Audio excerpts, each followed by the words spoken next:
কবিতার নাম অনিল মাস্টারের স্মৃতি। এই কবিতাটি আমার 2014 সালে বইমেলায় প্রকাশ পায়। এটি আমার দাদুকে নিয়ে লেখা। ষষ্ঠ শ্রেণীর ছাত্র অনিল পড়াশুনোয় মন বসত না তার। স্কুলের জানলা দিয়ে দেখত বাবুই পাখি গাছের ডালে বাসা বাঁধে, ভাবত দেশের বাড়ির আমের বুলের গন্ধ, ভাবত পরন্ত বিকেলের সূর্য কিভাবে গাছের পাতাকে আলতো করে ছুঁয়ে যায়।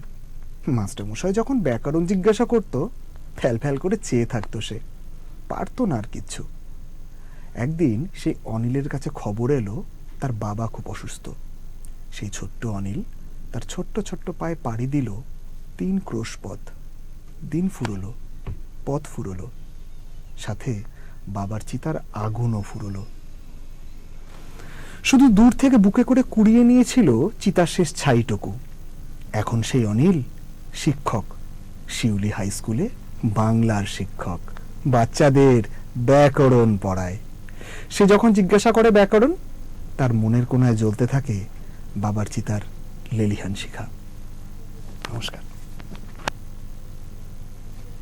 নমস্কার, দেখছেন ওঙ্কার বাংলায় এক পেশা ভিন্ন নেশা। আমি মিহিকা রয়েছে আপনাদের সঙ্গে, আর আজকে আবার আমাদের সঙ্গে রয়েছেন একজন বিশেষ অতিথি। আমাদের এই বিশেষ অনুষ্ঠানে প্রত্যেক সপ্তাহেই আমাদের সঙ্গে একজন করে অতিথি থাকেন, যাদের নিয়ে এই অনুষ্ঠান হয়। তাদের ইউনিক বিষয়টা কি? তাদের ইউনিক বিষয়টা হলো তারা তাদের প্রফেশন, তাদের পেশা সামলানোর পাশাপাশি তাদের যেটা ভালো লাগার কাজ, তাদের যেটা ভালোবাসার কাজ, যেটা নেশা, সেটাকেও বাঁচিয়ে রেখেছেন, সেটাকেও চর্চায় রেখেছেন। আজকে আবারও আমাদের সঙ্গে এরমই একজন বিশেষ অতিথি এসছেন, এবং সত্যি তিনি সব দিক থেকে একেবারেই বিশেষ বলা যায়। আমাদের আজকের অতিথি পেশাতে কিন্তু দেশের সর্বকনিষ্ঠ অ্যারোস্পেস চার্টার্ড ইঞ্জিনিয়ার, কিন্তু তার নেশা লেখালেখি এবং সিনেমা তৈরি। ভাবতে পারছেন, একদিকে একদম সায়েন্স, রকেট সায়েন্স সোজাসুজি, আর একদিকে কবিতা, সিনেমা। মানে বিজ্ঞান আর কলার যে এরকম মেলবন্ধনও হওয়া সম্ভব, সেটা বোধহয় আমাদের এই বিশেষ অতিথিকে না দেখলে এত ইজিলি ভাবতেই পারতাম না আমরা। যাই হোক, আমাদের আজকের বিশেষ অতিথি উজ্জ্বল অধিকারীকে আমি ওঙ্কার বাংলার পর্দায় স্বাগত জানাচ্ছি। নমস্কার উজ্জ্বল বাবু। প্রথমেই যে প্রশ্নটা করব, মানে এত চাপের একটা প্রফেশন, সেটাকে সামলে এতগুলো ক্রিয়েটিভ কাজ করার সময় বার করেন কি করে? সবার আগে নমস্কার জানাই সমস্ত দর্শককে এবং তার সঙ্গে ওঙ্কার বাংলাকে এত সুন্দর একটা অনুষ্ঠান উপহার দেওয়ার জন্য।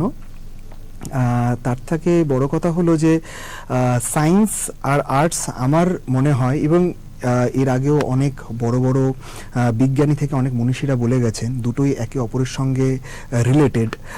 তো আর এইগুলো প্রত্যেক কটাই আমার খুব ভালো লাগার জায়গা। সিনেমাটা ছোটবেলা থেকে আমার ভালো লাগার জায়গা এই কারণে ছিল, ছোটবেলা থেকে আমার খুব ইচ্ছে ছিল আমি ফিল্ম মেকার হব। তো আমাদের সাধারণ মধ্যবিত্ত ঘরের কাজের চাপে বা পরিবারের চাপে তো সেই জিনিসগুলো হয়ে ওঠা হয় না আর কি। তো সেই জায়গা থেকে আমার মানে পেশাগত হিসাবে ইঞ্জিনিয়ারিংটা বেছে নেওয়া। তো ইভেন যখন আমি এরোস্পেস ইঞ্জিনিয়ারিং বেছে নিই, সেটা আমি আমাদের তখনকার মানে রাষ্ট্রপতি ছিলেন, 11তম রাষ্ট্রপতি ছিলেন doctor APJ Abdul Kalam sir. তো ওনার থেকে ইন্সপায়ার হয়ে আমার এরোস্পেসে আসা। তো সেখান থেকে তারপরে উনি, অনেকেই হয়তো জানেন না, উনি খুব ভালো তানপুরা বাজান। তার সাথে সাথে উনি একজন লেখকও, 20টে বই লিখে গেছেন উনি। তো সেই জায়গা থেকে একটা ইন্সপিরেশন আছে। তারপরে কবিতার যদি আরেকজন ইন্সপিরেশন নেওয়া হয়, আমরা অনেকেই হয়তো নাম শুনে থাকি সম্প্রতি যে কবি বিনয় মজুমদার, উনি শিবপুরবীর মেকানিক্যাল ইঞ্জিনিয়ার ছিলেন।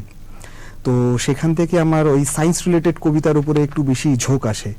তো এনাদের সবাইকে, আর মানে সিনেমায় বলতে গেলে আমাদের সবার প্রিয় মানিকবাবু, যে ভূতের রাজার ভূতটা এখনো মাথায় চড়ে রয়েছে, যার জন্য কিনা এই সিনেমা বানানোর ভূতটা এখনো রয়েছে।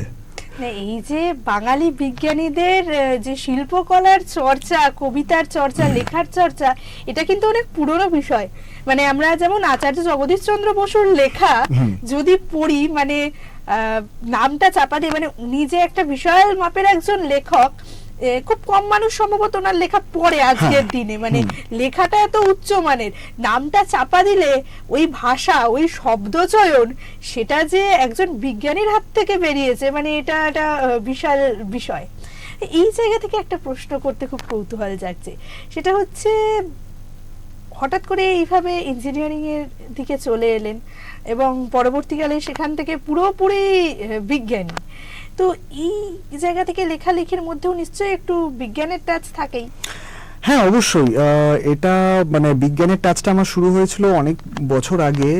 আমি যখন বিনয়বাবুর কথা বললাম, তো কবি বিনয় মজুমদারকে আমি নিজের গুরু হিসাবেও মানি। তো ওনার অনেক বছর আগে একটা কবিতা পড়েছিলাম, ইন্টিগ্রেশন দিয়ে কবিতা। আমরা সবাই জানি বিনয় মজুমদারের কালজয়ী কবিতার বই ফিরে এসো চাকা, 1961 সালে বইটা বেরিয়েছিল, কিন্তু তার সাথে সাথে উনি ইন্টিগ্রেশন দিয়ে একটা কবিতা লিখেছিলেন।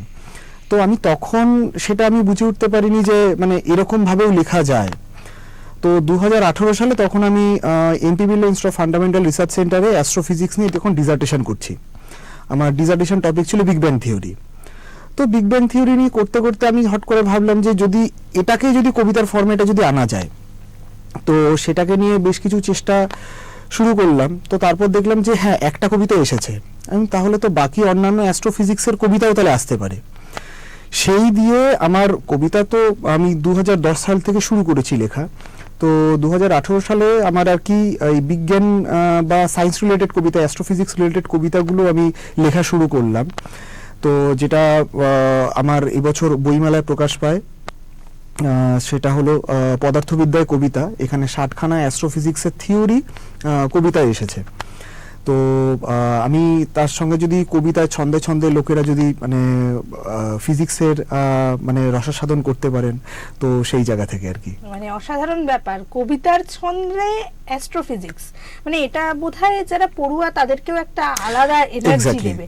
তো এই বিষয়টা নিয়ে যখন কথা উঠলোই, তখন এরকম একটা কবিতা তো আমাদের শোনাতেই হচ্ছে। কবিতার নাম রিলেটিভিটির রাজ্য।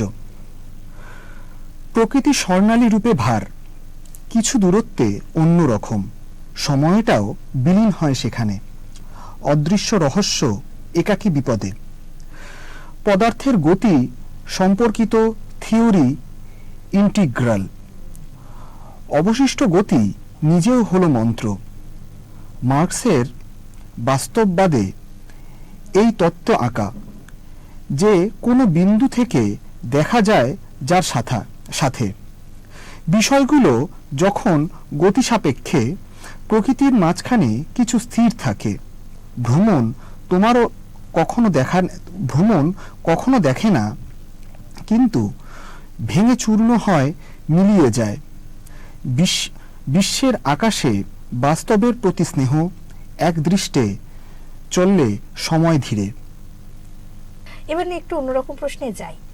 এতক্ষণ বেশ কবিতার কথা হলো, সায়েন্স নিয়ে কবিতার কথা হলো, তবে আর একটা যেটা ইন্টারেস্টিং পার্ট আপনার ফিল্ম মেকিং, সেই প্রশ্নের দিকে এবার একটু যাব। ফিল্ম মেকিং এ ইন্টারেস্ট কিভাবে গ্রো করলো সেই গল্প তো শুনলাম, এই মুহূর্তে দাঁড়িয়ে সেই চর্চাটা কিরকম ভাবে চলছে?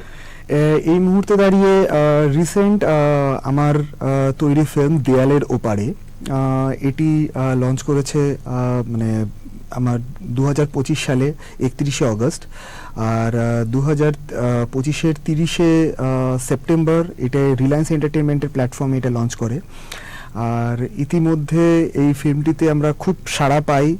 টোটাল 20টি ইন্টারন্যাশনাল ফিল্ম ফেস্টিভ্যাল এটা ট্রাভেল করে, তার মধ্যে 10টিতে এটি পুরস্কার জেতে সবার ভালোবাসা এবং আশীর্বাদে। এই মধ্যে কান ইন্ডি শর্ট ফিল্মে এটি জায়গা পেয়েছে, আর তার সঙ্গে এটি মানে অস্কার একাডেমি অ্যাওয়ার্ডের জন্য এটা কোয়ালিফাইং রাউন্ডে রয়েছে। তো আপাতত এখন মানে সবার আশীর্বাদ বা ভালোবাসায় মানে ফিল্মটি এখন ধীরে ধীরে পথ চলা শুরু করেছে। দেখা যাক আগে কতদূর যেতে পারে।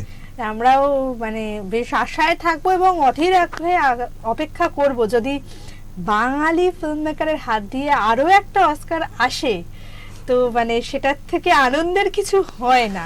আচ্ছা, এই যে ফিল্ম মেকিং, লেখালেখি, ভবিষ্যতে কি আমরা একটু আপনার হাত দিয়ে সায়েন্স ফিকশনের জমজমাট কিছু দেখতে পাবো বড় স্ক্রিনে?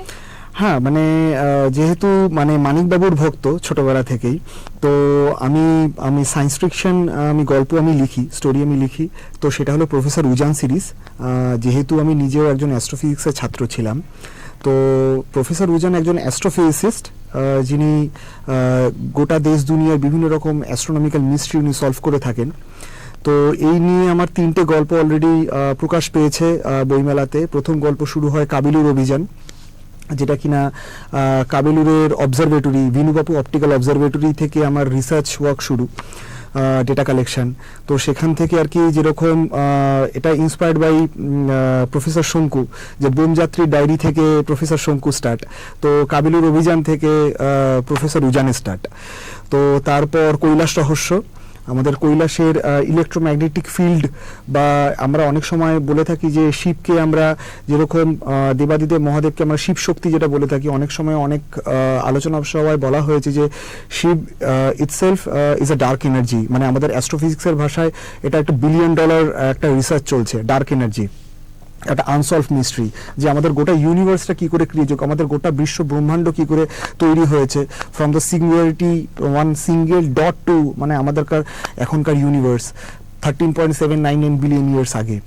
তো সেখান থেকে এই কৈলাস রহস্য, এই গল্পটা লেখা পুরোটাই অ্যাস্ট্রোফিজিক্সের ওপরে। এর পরের গল্পটা যেটা ছিল সেটা হলো যে পিরামিডের খোঁজে। পিরামিডের খোঁজে আমাদের পিরামিডের আমরা হয়তো সবাই দেখি যে একটা ওই সপ্তম আশ্চর্য বা অষ্টম আশ্চর্য হিসেবে পিরামিডকে আমরা দেখি, কিন্তু এর পিছনে যে অ্যাস্ট্রোনমিক্যাল এত মিস্ট্রি রয়েছে যেটা হয়তো আমরা অনেকে জানি না। যে পিরামিডের 4000 বছর আগে, 4000 বিসি, মানে যীশু খ্রিস্টের 4000 বছর আগে পিরামিড তৈরি হয়। সেই সময়কার ম্যাথামেটিক্যাল অ্যাস্ট্রোনমিক্যাল ক্যালকুলেশন এতটাই স্ট্রং ছিল যে তার প্রত্যেকটা যে ব্লক যেগুলো তৈরি হয়েছিল পিরামিডের ব্লক, সেই ব্লকগুলো 20,000 কিলোগ্রাম থেকে 70,000 কিলোগ্রাম ছিল, গোটা পিরামিডটা যেটা দিয়ে তৈরি, এবং তার যে জ্যামিতিটা সেই সময়কার তখন এখনকার আমাদের নিউ টেকনোলজি যেটা আছে সেটা কিনা মাত্র 20,000 কিলোগ্রাম অবধি গ্রহণ করতে পারে কোনো ক্রেন, কিন্তু সেই সময় 70,000 কিলোগ্রাম তারা কি সেটাকে বয়ে নিয়ে গেছে। ইভেন পিরামিডের গায়ে আমরা দেখতে পেয়েছি সেই 4000 বছর আগে স্পেসশিপ, রকেট, স্যাটেলাইটসের ডিজাইন, বা মানে একটা স্পেস স্যুট পুরো ফুল ডিজাইন রয়েছে। সেই সময় বাল্বের ডিজাইন রয়েছে উইথ ফিলামেন্ট। সে সময় তো তখন মানুষ আগুন জ্বালাতেন। তো এই সমস্ত অ্যাস্ট্রোনমিক্যাল মিস্ট্রিগুলো, তারপর 3টে পিরামিড যখন পাশাপাশি থাকে, তো কালপুরুষের 3টে তারা 3টে পিরামিডের উপর পারপেন্ডিকুলার 90 ডিগ্রি অ্যাঙ্গেল করে থাকে। আমরা অনেক সময় হয়তো এই জিনিসগুলো জানি না। তো এই সমস্ত জিনিসগুলো নিয়ে গোটা মিস্টার পিরামিডের খোঁজে। না, এরপরে কি এরকম ইন্ডিয়ান অ্যানসেন্ট টেম্পল যেগুলো রয়েছে অসাধারণ কাজ, সেটার উপর কোনো সিরিজ দেখতে পাবো? পরবর্তী ইচ্ছে তো আছে, কেন কি এরপরে নেক্সট যেটা গল্প যেটা অলরেডি শুরু হয়েছে সেটা হলো জেড সিটির খোঁজে, বা এলডোরাডো। তো আমরা সবাই এলডোরাডো নাম জানি, কিন্তু কি জায়গাটার নাম হলো জেড সিটি।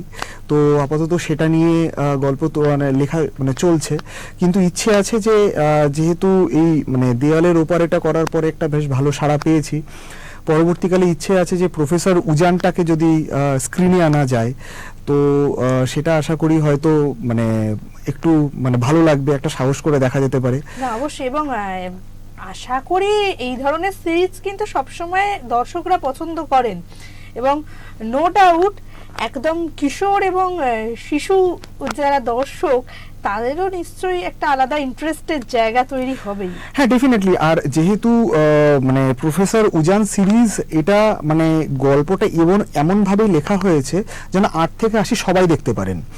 আর মানে অ্যাস্ট্রোনমিক্যাল মিস্ট্রিগুলোকে এমনভাবেই রাখা হয়েছে যেন এটা সবার পক্ষেই মানে সহজভাবে বোঝা সম্ভব। লাইক মানে পদার্থবিদ্যায় কবিতা হোক বা রকেটের কাব্য হোক, এই সমস্ত জিনিসগুলোকে মানে থিওরিটাকে এমন করে রাখা হয়েছে কবিতার ছন্দে, যেন সহজভাবে সবাই যেন মানে ছন্দে ছন্দে ফিজিক্স বোঝে, ছন্দে ছন্দে টেকনোলজি বোঝে, রকেট সায়েন্সটা যেন বোঝা যায়।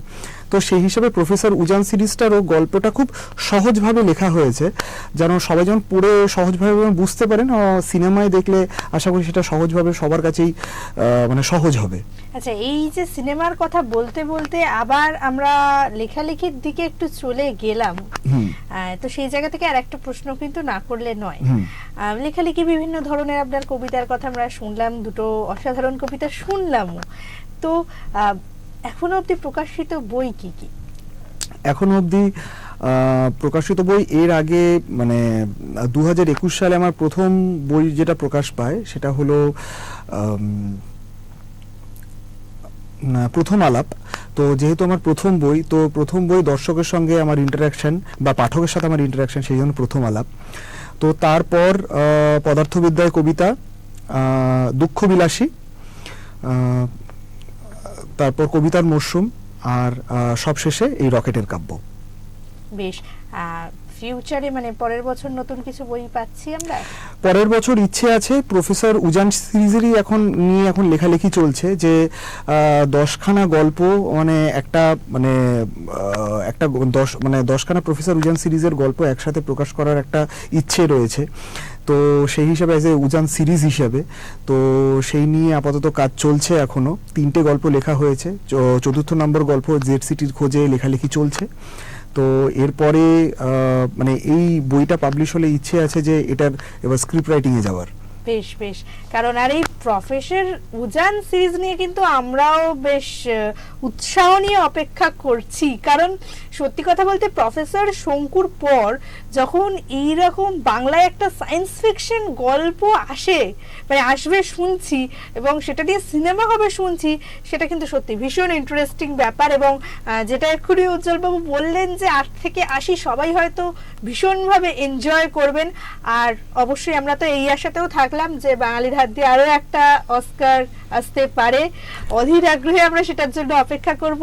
আর অবশ্যই উজ্জ্বলবাবুকে উনার এত ব্যস্ত শিডিউলের মধ্যে থেকে আমাদের জন্য এতটা সময় বার করেছেন, তাই অনেক ধন্যবাদ ওঙ্কার বাংলার তরফ থেকে।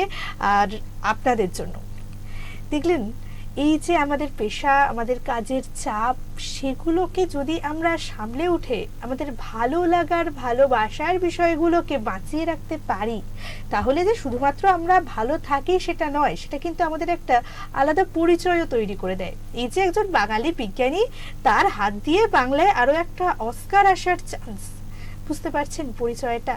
কোথাও গিয়ে আমরা যারা নিজেদের হারাতে বসেছি এই ইঁদুর দৌড়ের ঠেলায়, তাদের কিন্তু নিজেদেরকে খুঁজে পাওয়ার, নিজেদেরকে নতুন করে চেনার জায়গা নিজেদেরই ভালো লাগার কাজগুলো। তাই আপনাদের অনুরোধ করব, যে যার পেশা বজায় রাখুন, কিন্তু তার সাথে যেটা ভালো লাগার কাজ, যেটা ভালোবাসার কাজ, সেটাকেও বাঁচিয়ে রাখুন, সেটাকেও চর্চায় রাখুন। তাতে ভালোও থাকবেন, নিজেকে নতুন করে খুঁজে পাবেন, নিজের আরও একটা পরিচয় তৈরি হবে। সবাই খুব ভালো থাকুন আর দেখতে থাকুন ওঙ্কার বাংলা। নমস্কার। নমস্কার।